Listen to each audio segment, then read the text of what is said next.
ঘরে বসে দেখবো, এটা কখনোই হতে পারে না। তাই আমি সকলকে দাঁত ভাঙ্গা জবাব দেওয়ার জন্য ইসলামী ব্যাংকের কোটি কোটি গ্রাহকই যথেষ্ট। আমি ব্যাংকিং এর যে নিয়ম নীতি আছে সেই নিয়ম নীতি অবলম্বন করে আমরা সহ্য করব না যাদের নিয়মের কোন তোয়াক্কা না করে ইচ্ছামতো সরকার থেকে শুরু করে সকল কর্মকর্তা কর্মচারী বৃন্দ যারা ব্যক্ত করে আমার বক্তব্য শেষ করছি। আসসালামু আলাইকুম ওয়া রাহমাতুল্লাহি ওয়া বারাকাতুহু। সকলের পক্ষ থেকে সকলকে আন্তরিক মোবারকবাদ এবং ধন্যবাদ জানিয়ে আজকের এই সমাপ্তি ঘোষণা করছি। আসসালামু আলাইকুম ওয়া রাহমাতুল্লাহি ওয়া বারাকাতুহু।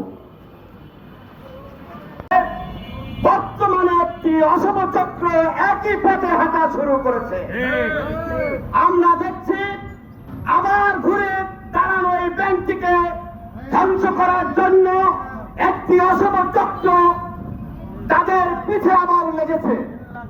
এই লাগার